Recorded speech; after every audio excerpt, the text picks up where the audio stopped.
Greetings and salutations.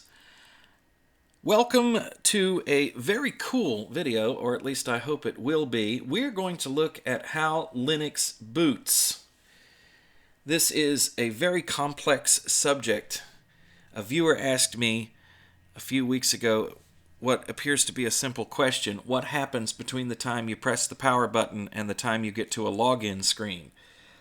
My short answer was a lot, and I went off and started doing some research, refreshing my memory on how all of this works and learning how the boot process works in Linux all over again, and I'm going to share what I learned with you today. I am joined as usual by Maurice the cat, and we may get a visit from Carly the dog, so if you hear any strange dog noises, that's why and where they are coming from. If you like this sort of video, please give it a like. A big thumbs up helps YouTube to put videos like this out in front of more people, and it lets them know that folks do actually like to see long-form content. And if you are not already, please subscribe to the channel. That helps a lot, and thank you to everybody who has subscribed lately. If you are somebody who knows a great deal about Linux already, and maybe you know a whole lot about the boot process, you're going to find in this video that I am generalizing quite a bit, and I'm skipping over some things that happen. If I actually went into great detail about what happens during the boot process, we could very easily have 4 or 5 videos of this length on this subject, and I don't think most folks really care that much. Alan Pope, who worked for Ubuntu for many years, he was once the community manager there, and he was also the UI designer, said of this whole process that it is plumbing and nobody really cares. Well, I kind of care, but it is interesting to think that all of this happens in 5 to 10 seconds when we boot up our machine, and we're just worried about getting logged in and getting what we need to get done, and we don't think twice about it, and most of the time we don't interact with any of the stuff that we're going to be looking at today. So let's get started with a simplified view of the boot process, and then we're going to jump into a couple of important aspects of it and dig a little deeper, of course. So the first thing that happens when you push the power button on your computer is the post.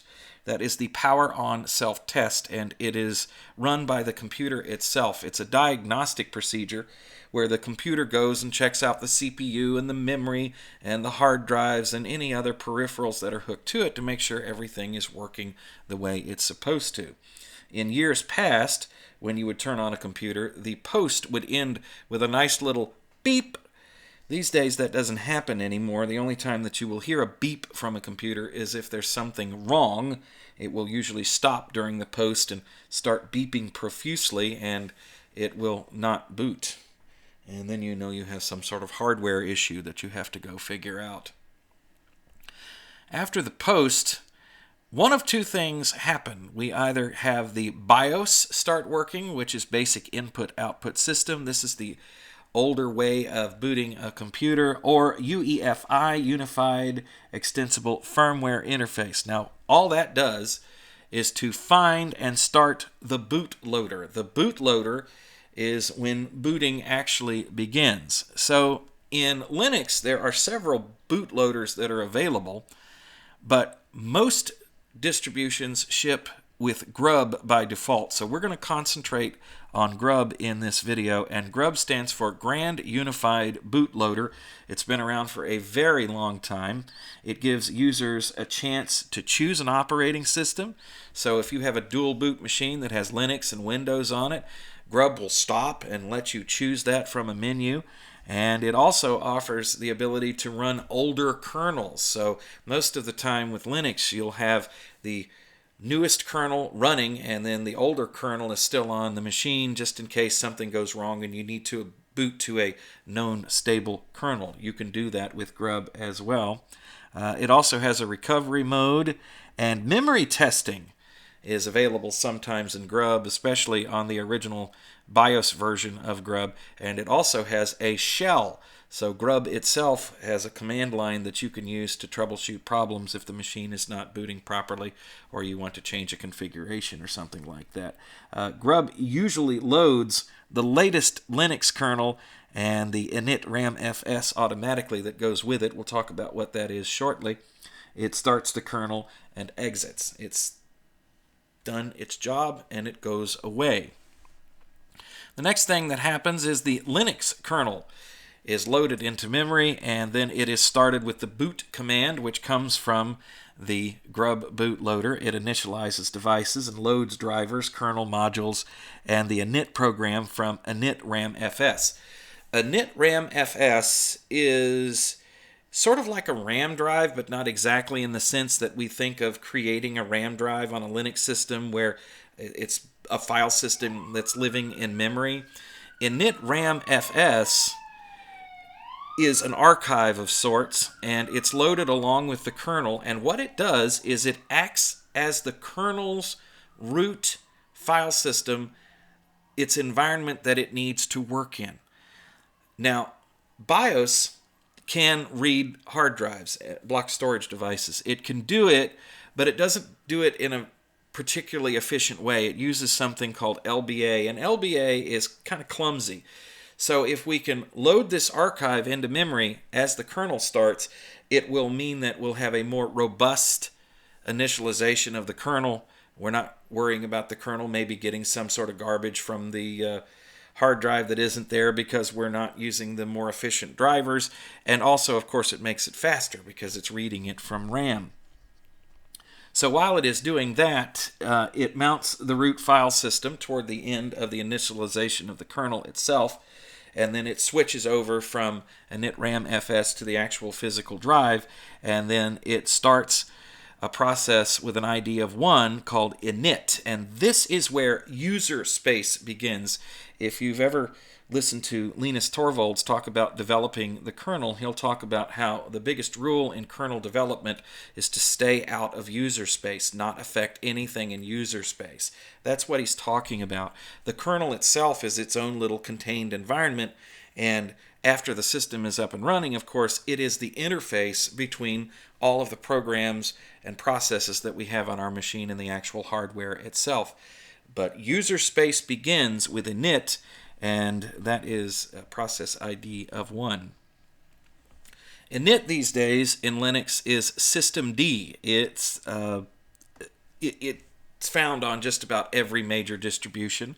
There are a couple that are still using the old sys5 from years ago. We'll talk about that more later on in this video, but pretty much everybody has switched to systemd, and what it does is it starts and manages essential services such as udevd and syslogd. These are things that you absolutely need to have running.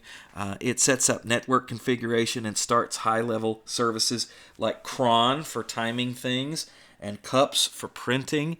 And once the services are running, it then starts getty for a user login. That's the program that asks you for your username if you do not have some sort of graphic interface running on your machine. So if you don't have a desktop installed, it opens up getty, which starts the login process.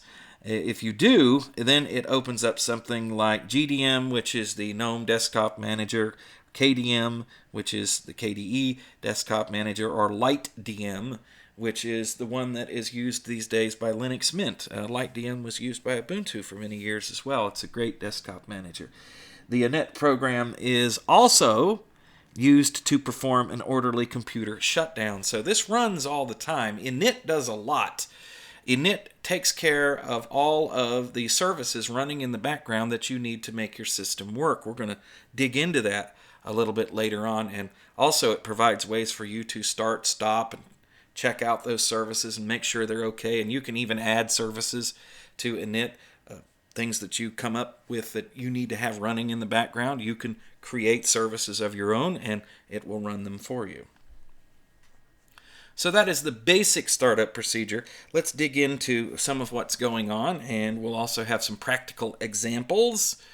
So the next thing that we want to talk about is the GRUB bootloader. GRUB is a very weird, cool little program that's been around for a long, long time. And there are two versions of GRUB. One of them is the BIOS version, and that happens when you have a machine that does not have UEFI on it. That is automatically installed. The operating system installer will detect that it will need that version, and this is usually the one that it throws in there. If the machine does have UEFI, then you'll get what's technically known as GRUB 2, although I think they're both GRUB 2 these days. But it just depends on the implementation. The BIOS bootloader is considered to be legacy at this point because most modern machines use UEFI. My server does not use UEFI, however, and so we'll take a look at that and how it sets that up shortly. To get into this, there are a couple of methods. If you're running BIOS, you need to press and hold the Shift key at boot time. So when you get to the BIOS screen where you have usually the name of the computer, the brand of the computer, they have a splash screen, you need to hold down Shift, and this will get you to the GRUB menu. And then if you have UEFI, you need to press Escape. Just tap it right after the BIOS screen. Now, the trick with that is a lot of the UEFI-based BIOS systems, where you get into the machine to check on things like boot order and change system settings, they also use Escape to get into. So timing is very critical on this, and you may have to do this several times to get it to work. Let's go ahead and try that right now. So we are in Ubuntu, and this is a BIOS setup we're going to be looking at today in this virtual machine. And I want to restart, and we're going to restart. And here's the boot splash for the virtual machine system. I held down Shift, and now we are in the menu for GRUB. And so we could just hit Enter at this point, and we could run Ubuntu. If we had another operating system installed, either another Linux or Windows, we could choose from this menu right now to run that system. If we choose Advanced Options for Ubuntu, you'll see that we have two kernels listed. The kernel that is first on the list is the latest version, and then it is pretty much standard practice in Ubuntu to keep the last kernel before the current one, just in case there's some sort of problem. If you have an update that kicks in, you have a new kernel that's installed on the machine and things aren't working properly, this will give you a way to boot the machine off the known good kernel, and then you won't have too many problems getting the machine booted because you're on the old kernel, and then you can troubleshoot the problem with the new kernel. Or you can make it so it won't load again during an update if you need to do that to keep your machine running, whatever. We also have recovery mode for each kernel, and that puts the machine sort of into a safe mode. So let's go ahead and take a look at that. We'll go ahead and boot this machine into a safe mode. And we get boot messages as it comes up. That's the kernel loading itself. And now we have several options. We can resume. We can clean. That will basically try and free up some free space if you've managed to fill up your root directory. We can do dpkg and look for broken packages here. We can check the file systems. We can update the GRUB bootloader in case you might have changed the configuration or you think there might be something wrong with the way it's loading. You can try that here. You can enable networking if you need it, and you can drop to a root shell program. So let's go ahead and do that. And so we'll do Control-D to continue. Let's see, what did that tell me? That was interesting. It said press Enter for maintenance or for Control-D to continue. So that will get us out of here. So that brings us down into some sort of a prompt there. Control-D will let us continue. Okay, that's what that meant. So there's a lot that you can do here. And feel free to explore. You can't break anything with this. I found that, for instance, like on my UEFI version of the virtual machine, it was a UEFI boot that this didn't seem to work. Let's see if it works here. See, now it says it can't work, and I bet you it can't. Yeah, That's kind of a strange thing going on there. I don't know what that is. But anyway, feel free to play with it if you want to. And since we have pretty much locked up our Ubuntu machine, all you need to do to get out of this is to send alternate control and delete. So we'll do that, and that should reboot the system, and it does. So we're going to go ahead and let that reboot and jump back over here and talk more about GRUB. Let me out so I can get back to where we were.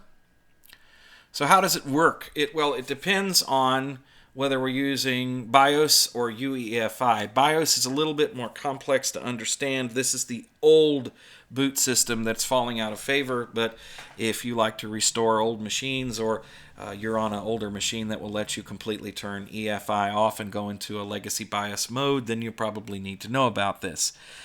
The boot device usually uses an MS-DOS style partition with a master boot record, an MBR. The MBR is at the very start of storage space on a disk, and it's a very small space. The actual bootloader itself is only 441 bytes on an MBR.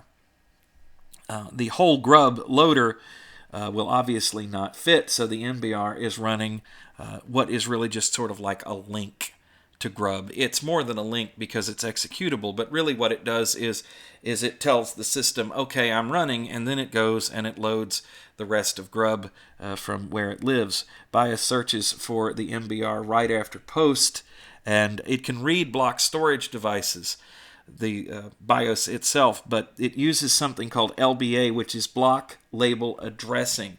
It is not very efficient, but it's enough to get the system started.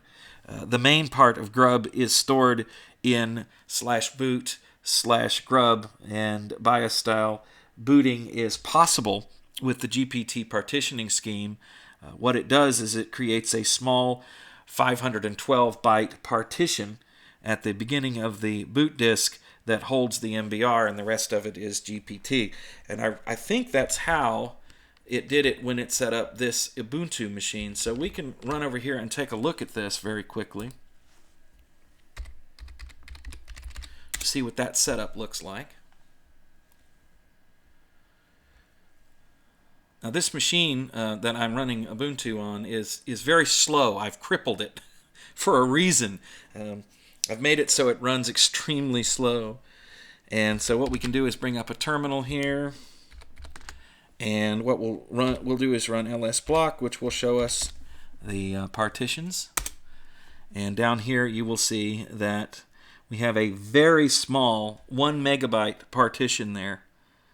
That's can we bring that up a little bit? Or maybe we could resize the screen and make it so we could see the whole thing. Thank you very much. There we go.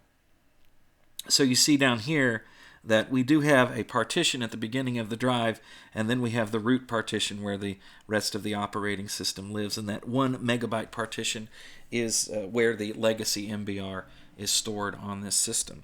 So if we open up another terminal here, and go ahead and make this bigger so it's easy for everybody to see, and we will get into my file server, which is up and running. This machine does not have UEFI enabled either. This is a BIOS machine. It's kind of a really old Dell. What we can do is we can lsblock once again, and let's clear the screen, make that a little easier to see, shall we? You'll see that the root partition is in SDA1. There is no other boot partition because it's not necessary.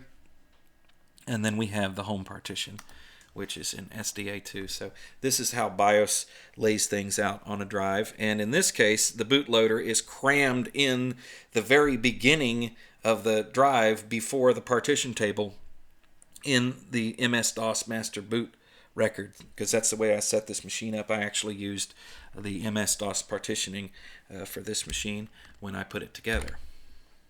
So, well, no, I won't get out of that. I used alternate 4 to get out of that terminal, but we'll leave it up there because we're going to go back to that system to look at something else in a little while. So that is how it works with BIOS. Now, with the UEFI system, it's a little bit simplified. The boot device uses a modern GPT partition scheme. And what you do is you put an ESP at the front of that, which is an UEFI system partition. And that's at the beginning of the disk, although you can put that in other places.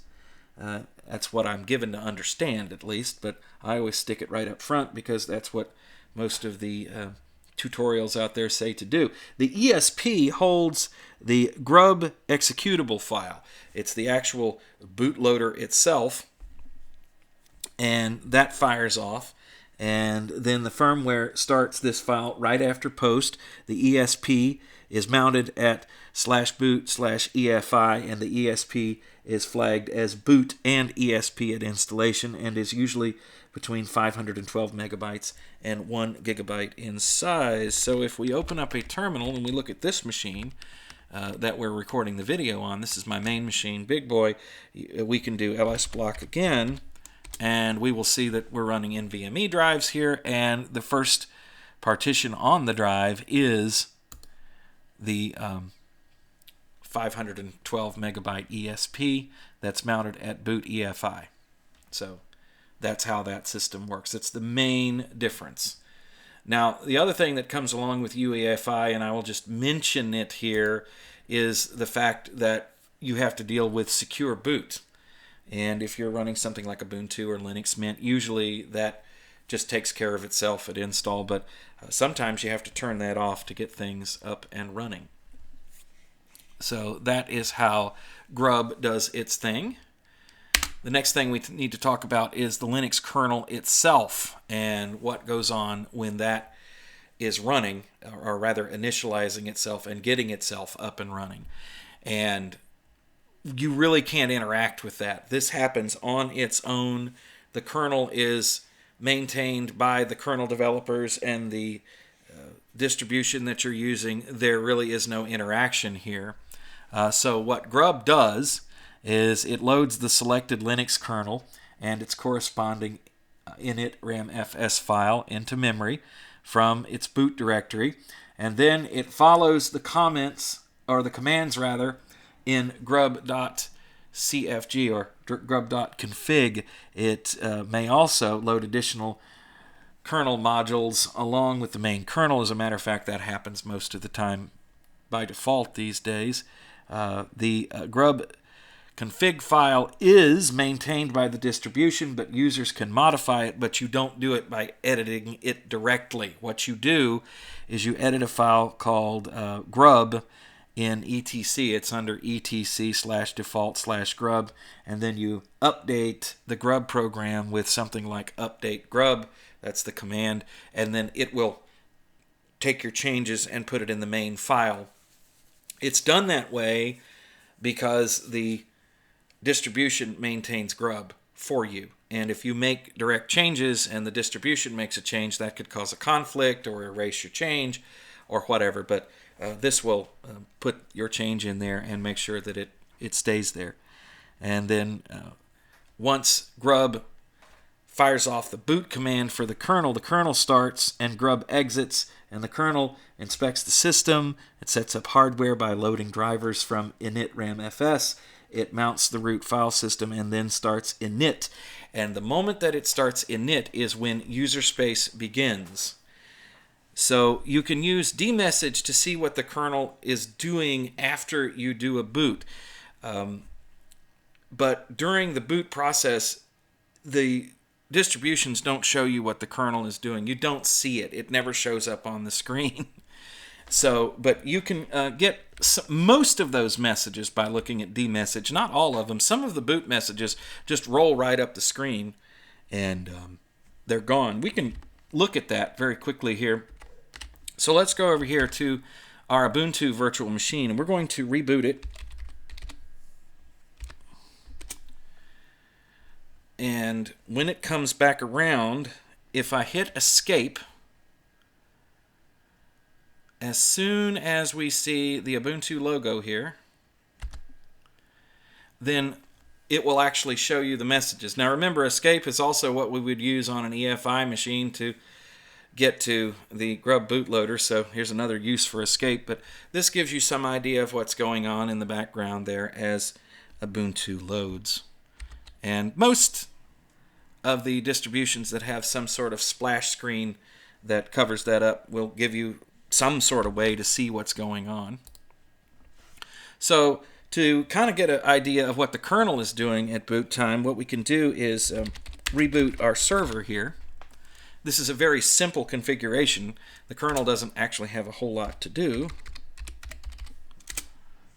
And we're going to go ahead and let this reboot, and it should only take a few seconds, and then we will log back in. And as soon as we get there, we'll run dmessage, which is a way to look at messages from the kernel in real time. If you use watch, you can see what the kernel is doing in real time. As a bonus, I'll show you how that works very quickly. So let us go to log back in. The machine is up and running. Clear the screen, and we're just going to fire off sudo dmessage. And give it my password. And we have to scroll up through a lot of output here, but we'll get to the beginning of dmessage, and we'll see pretty much the beginning of the boot process. So here we go, here we go, here we go, here we go. I see a lot of configuration on the PCI bus. Keep going, keep going, keep going. All right, so we are at the beginning, and it's telling us that this is Linux GNU GCC 14 Debian 14.2. Yeah. What distribution and kernel we're loading here. Let's see what we can figure out. So there is the BIOS provided physical RAM map so that the kernel can access RAM. See if there's anything that we can figure out as we go through here. So you kind of get the idea. This is what the kernel is doing as it is booting. If we keep scrolling down here, we will see soon. The moment that we see systemd appear is the moment that we have passed things over to user space. See, now we're looking at the PCI bus. That's what I was seeing earlier. Lots of configuration there, trying to figure out what's going on. There, that's not. No, it's just that's system. It's not systemd. So when you first start seeing those sorts of things, that's where we are. So we'll keep going. There's the clock right there. Setting up the clock for the system. And we're going to keep, there's the USBs. So the USB bus is being brought online. And here we go. I see systemd, which is service 1. I think that's the first time we see that. Yes. So this is where systemd is starting. And from this point on, we are running with systemd in user space. Very cool indeed. All right, let's get back over to the other screen, please. So we've pretty much covered everything there is to know about the kernel starting up. You can make modifications to how the kernel starts and what modules it loads, and you do that by editing the config files for GRUB. GRUB tells the kernel what to do. So if, for instance, you would like to add kernel modules and for some reason you need to start them manually, you would add that to GRUB to make that happen. Or if you want some module that's automatically added not to be added to the kernel, then you would remove it, and that's how you would do that. That's actually even just a little bit above my head. Usually, if I run into a situation where I need to do something like that, then I look for an alternative way around that. My way of thinking with GRUB and the kernel has always been let the distribution deal with that. That's above my pay grade. Thank you very much.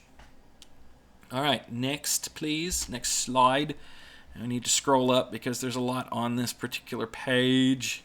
So now we're going to talk about the init system, and this is probably the part of the boot process which you will interact with the most. The init system is what really sets up the parts of the operating system that you need to use all the time. Remember, the kernel is just interested in system hardware. It provides an interface between user space and the hardware itself. So a lot of those ways that we interact with the hardware and the services that run that help us to make things happen on our system is set up by init when it starts running. And in this case, we're talking about systemd. Systemd has pretty much become the default init system for Linux. Let's just get into the basics. The init system starts with a process ID of 1, and it stays running. It's running all the time, and it even handles shutdown. When you go to shut down your computer, the init system makes that happen. It loads and starts and stops system services as needed. These are little programs, daemons, if you will, that run in the background. They wait for input from certain places and they do certain things, and you really don't have to worry about them too much. They just do their job. Systemd also has the ability to run timers. So if you're familiar with running cron tasks or using anacron, systemd will do exactly the same thing. It has its own logging system. It has an on-demand activation, so it can load a service but not start it, or hold on to it and wait until it's needed, so it's not wasting system resources running something that doesn't need to be running. That is something that it can do. It has become the default init for most modern Linux distributions, and it was introduced in 2010, and there was a lot of controversy around systemd because it has so many features that some claim it's an operating system in itself. And as we get through this little part of the talk here, you're going to probably agree with those folks, because I was rather surprised at all the things that systemd actually can do. But it has proven to be very robust and flexible, and so that is why a lot of distributions have grabbed it up. And it also made it possible for distributions to focus on other things, because now with systemd in place, the systemd developers can focus on keeping it maintained, and the distributions don't have to deal with it quite as much. So let's compare it a little bit to the old System 5. That is the original Linux init system, and it goes all the way back to 1983. It was adapted from Unix, and Sys5 uses scripts to start services and set up things like networking. Its execution is linear, which means that it executes commands one after the other. It goes from one script to another and executes them in order. If anything hangs up or takes unusually long, the whole system is halted until that script is loaded or an error message is generated saying there's a problem. And so that is one of the things about the good old Sys5 that was an issue, in that it was very rigid, and it also took a long time to load because it would get hung up on one process at a time. So then multi-core CPUs came along and everything was multi-threaded, so taking a look at old Sys5 and going, wait a minute, we can do this in a better way. If we run this in parallel, maybe we can make this a lot faster and more efficient. Ubuntu developed a system for init called Upstart, which was actually a pretty good system, and according to what I read, they say it was a reactionary system, which means that it would sort of kind of adapt to conditions as they changed on a system. I'm not exactly sure what that means, but that's what it said, so I put it in here, and it ran in parallel. When it booted up, it would try and load as many services simultaneously as possible. Ubuntu dropped Upstart like a hot potato in 2015 and switched to systemd and has been using it ever since, and nobody ever muttered a word afterward. It was just like, Upstart, goodbye. It's gone, bye. So apparently the Ubuntu developers thought systemd was a better idea. Systemd is goal-oriented, which means that as it boots the system, it looks at all of the services and daemons that it needs to start and manage, and it tries to figure out the best way to do that as quick as possible. It also looks at things like dependencies on services, like some services need other services to be running before they can work. So it figures all that out, and then it figures out the best way to run them, and it opens things in big blocks in parallel when it can, which makes it very quick indeed. So if it has one service that takes an unusually long time to load, for instance, it'll work around that, and it'll say, okay, while you're doing that, I'm going to go do this, this, and this over here. It can figure that out, and makes the system load a whole lot faster. It uses targets instead of run levels. Run levels is something that you will see in a lot of old Linux literature, and it describes the state of the system. Like run level 1 was like an emergency mode, and that was in single user mode where the system was running in real time and nobody else could log into the system, and that was for diagnostics and setting things up. And then there were different run levels all the way up to run level 5, which usually meant the system was fully up and running with graphics and all that other stuff. And run level 6, as I recall, was an emergency run level of some sort too. Well, systemd doesn't care for run levels at all. It doesn't have anything to do with it. Early on, it was backwardly compatible, and it would report run levels to programs that wanted to know what they were. But in 2025, it appears that systemd doesn't care about that. So, for instance, if I run sudo run level in my server running Debian 13, it says it's unknown. Also, there's another way to look at the run level. We'll do that with sudo as well. Who and r. We look at that. It doesn't return any output at all. So systemd has sort of moved on from the concept of run levels altogether. And I wish I would stop doing that. It's a habit to do alternate F4 to close things. And sometimes I close things that I want to have open. And that's one of them situations right there. So anyway, back over here and we'll keep talking about this. So what systemd does is it uses targets. It sets a target. We're trying to get to this state. What is the quickest and most efficient way to do that? And you can look at the default target on your system super easy. So let's look at my main system here real quick. This system is running Linux Mint Debian Edition, so we have the full graphical interface going. We're recording video and everything. So what is our target? And what we would use to figure that out would be sudo system ctl, and then we will do get default. I think that's right. I hope I did that from memory correctly. Let's find out. Yeah, so we're running a graphical target. Now, interestingly, when I check this on my server, so we'll do the same thing.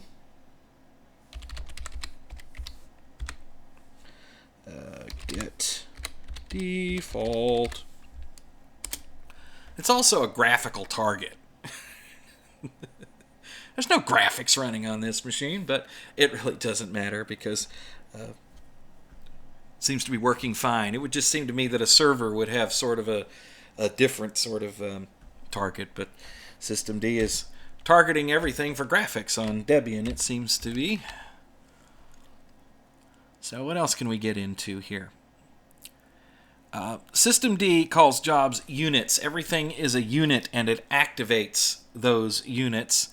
And if you want to see all the units running on your machine, then you can list them. It's actually super easy. We'll do that in just a moment. But first, let's talk about the different kinds of units. And this is what blew my mind, because I didn't know this. And now I understand why people say that systemd could be considered an operating system in and of itself. So the first thing that we have are service units. We've been talking about those. These units manage the life cycle of system services, or daemons, including their startup, shutdown, and restart behavior. That makes sense. Then we have socket units. These units define network sockets or IPC inter-process communication sockets that can activate services upon receiving incoming connections or data. So you would send something to a certain port and it would cause something to happen on a computer. That's what they're talking about there. And then we have target units. We've talked about that. These units serve as synchronization points during the boot process or for grouping other units. They are similar to run levels that but offer more flexibility. And then we have mount units. These units manage file system mount points, defining how and where file systems are mounted. Kind of like the fstab file that the kernel uses to mount things at boot. But systemd can do that as well. Then we have the auto mount units. These units define mount points that are automatically mounted on demand when accessed rather than at boot time. I guess that would be like when you would plug in a USB stick or an SD card or something into your system. It would automatically mount it somewhere if you set it up to do so. Usually that's handled by the desktop. But if you have a server, you would have to set that up, and systemd offers a way for you to do that. That's exactly what that is. I find this to be very interesting. Swap units. These units manage swap files or partitions, controlling their activation and deactivation. Then we have path units. These units monitor specific file system paths and can trigger the activation of other units when changes occur in those paths. Like a file is created. So if you created a flag file somewhere, this particular service running in the background would cause something else to happen on the system. That's kind of cool if you stop and think about it. That's a very interesting way to control things on a computer. Just have a file appear in a directory somewhere. Then there are timer units. These units define timers for schedule activation of other units similar to cron jobs that are managed by systemd. One of the reasons that I kind of like to use Anacron for that is, number one, I'm an old curmudgeon and I like older systems, and Anacron has been around forever. When you set up a systemd timer, you have to create the service that you want the timer to activate, and then you create the timer file as well, which is a kind of an extra step. And creating files for systemd is a little bit awkward if you're not super familiar with the format they use. They use a format in these files which is very similar to like desktop INI in Windows, if you remember those sorts of files where you could run initializations on programs and whatnot with that. That's exactly the way systemd works. It's almost exactly the same format. We have snapshot units. These units allow you to create snapshots of system conditions and roll back. Then we have slice units. These units are used for resource management through Linux. I'm not quite sure what that means, but okay. And then we have control groups, allowing for the allocation and restriction of resources to processes. I guess that's like groups for processes. You create a group, and this process can only access these services on the system. And then finally we have scope units. These units are used to manage groups of externally created processes, providing a way to monitor and control them within systemd's framework. Like I said, folks, it's almost like an operating system in and of itself. It wants to take over. It can do everything. All you need is a kernel and systemd and a web browser and a mail client, and you've got an operating system. You don't need any of this other garbage. You don't need etc. You don't need any files, nothing. fstab, configuration files, cron, none of that stuff. No, just throw it all away. We'll just use systemd. Sure, why not, right? Okay, so let's take a look at all of the crap that's running on my system here. Let's do the server first, because the server, it doesn't have a whole lot of stuff running, so we should be able to see it. So we're going to do sudo systemctl, and we're just going to give it full. The ctl command, when it is issued with no arguments, will just list everything running on the system. It'll let you know what's going on. Now, let's go ahead and make this large, fill the screen, because this is going to blow your mind. Watch this. Wow, man, what is that? This is sort of like the less program, but it not only lets you go up and down line by line, you can go side to side. So this is all the stuff that's running. So look, right here we have the first mount point there, see? That is the root mount. And then we have the home mount right here. Home mount. So then we have different mount systems there, or mounting different file systems, both real and virtual. Let's see, now we get into running services like AppArmor. These are mid-level services like cron here. Console setup service. There's Getty, the Getty service, because this machine does not have a desktop. Getty is how you would log in if you were sitting down in front of the machine. Keyboard. There's SSH running. We have the Getty slice here. These are slice services like we were just reading about. Dbus sockets. Although we don't have a desktop running, but they're there. Let's see, we have the basic target, the graphical target, the Getty target. I guess that would just provide a login and not much else. I don't know. They see there is so much here to get into. You could do these videos forever. So that's just the that's just my server, which is running basically nothing but SSH. You can see that we have some timers set up here, like fstrim. That is for the SSD to make sure that it trims the file systems once a week. We also have some other timers running. Here's ManDB. Goes and makes sure that the database for the manuals is backed up. As a cleanup timer for systemd. I like to see things cleaning up after themselves. This is dpkg to make sure that it's up to date right there. This is the apt daily upgrade timer. And I guess that's just going out to make sure that it's up to date, because I do not have daily upgrades in the background set up here, so I'm not quite sure what that does, but somebody out there does. So once you're done looking, you just hit Q and it will let you out. Let's see if we can see much difference between this and the graphical machine here. So let's go ahead and open up another terminal. We'll do the same thing. This time we're looking at the machine I'm recording the video, and we'll run the same command. So it's sudo systemctl full. Let's see what we can see here.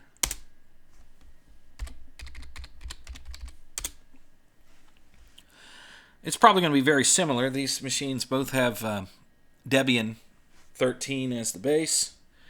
The machine that I'm recording is Linux Mint Debian Edition. Let's just go down here and see if we see anything that jumps out at us. Let's look at the mounts. Well, we have an extra mount there. We have boot EFI. So we have the root mount here. We have boot EFI, and then we have home there, because this machine uses EFI. This is, by the way, the status here of these. It says that it's loaded, active, and plugged, which means it's working. We've kind of skipped past that. Let's see. Here's cups. So the printing service is up and running on this machine. Let's see, what else do we have here? Let's keep going. These are mid-level services there. We have the accounts daemon service running on this machine. AppArmor. We have ALSA, restore service. That's for sound. Avahai is running. Bluetooth service on this machine. There's cron. Let's see what else we can... a lot of this we can recognize. There's Network Manager running on this machine. Network Manager is not running on the server. The network is manually configured on the server, so we don't have to have Network Manager running in the background. There's RSys log service. That's logging things. There's the SSH service up and running. We also have UFW running on this machine. It has a firewall up and running. There's not one on the server. Let's see what else we can come up with here. Let's see. Lots of target files, I notice. For timers, pretty much the same thing. So yeah, that's the main system and what's on there.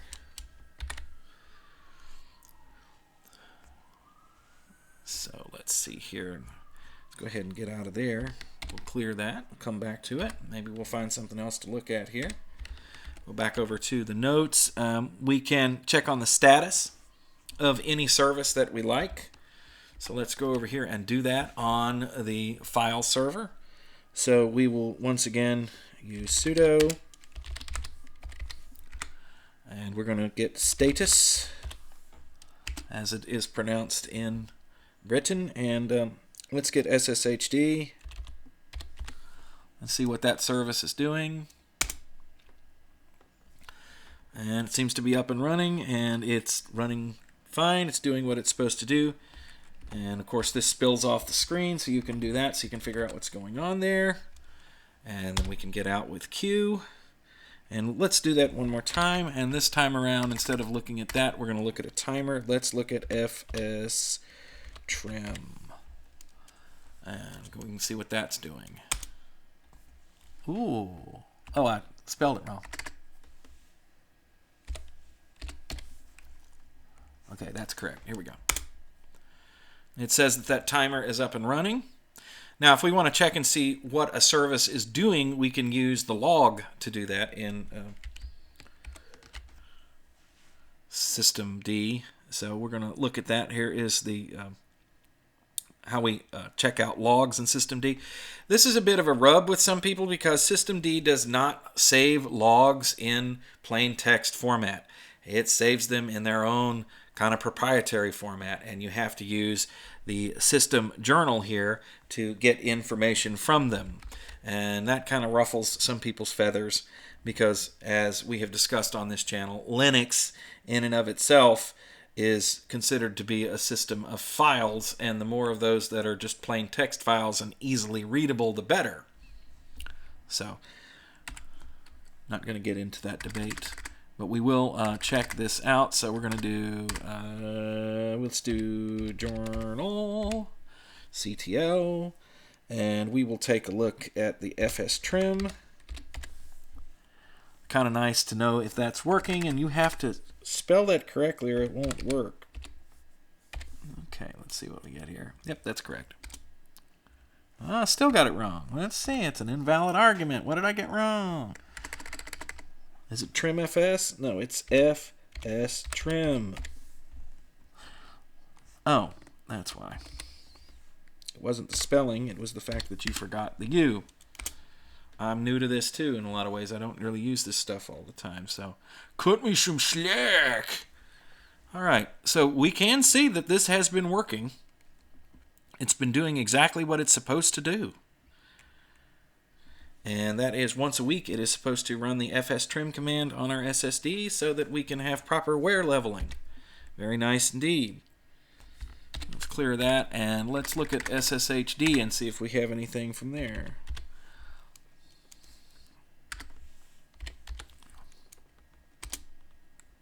No entries for SSHD. Let's just see SSH and see what we get. Oh, there we go. I'm sorry. I put the D at the end. D is old school. That's the name of the daemon that's running, the service itself. So now we can see what SSH has been doing. That's what's in the log. You notice that SSHD worked before, so it figured out that I had done that, and it brought up the SSHD service, but then when I used the log, it didn't, so not quite sure what the deal is with that, but you get the idea. And we can just scroll down and kind of gives you what SSH has been doing on this machine. Very cool indeed. So that's about it for the Linux boot process. I hope you got something out of this video.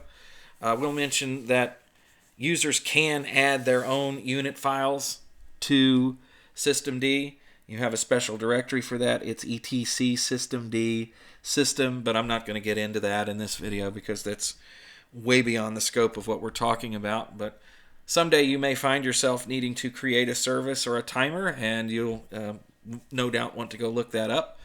And there are some great tutorials online that show you how to do that in a very simple fashion. So there you go. I want to acknowledge a source that I used for this video. That is How Linux Works. It's a book by Brian Ward, and it has been invaluable in getting things together for this video, and I've used it for other videos in the past. It's in the 3rd edition now. Mine is the 1st edition. It's over 10 years old at this point. This is a great book to look at if you want to start learning about Linux. I have no affiliation whatsoever with Brian Ward or the publishers of this book, but I am looking at the Amazon, what do you call this? It's it's the Amazon listing. There you go. That's the word. I was going to say advertisement, but it's a listing for this book, and currently it's available on Kindle for $29.99, and you can also get it in printed. Very sturdy paperback is what mine is, and it's well worth the money. You can check that out. And Brian Ward's little book here has helped me immeasurably over the years putting these videos together. Thank you for watching. Your comments and suggestions are always welcome. I look forward to hearing from you. This video was suggested by a viewer, and I'm always looking for ideas from you guys so I know what to talk about next here on this channel. Thank you for watching once again. We'll do it again soon.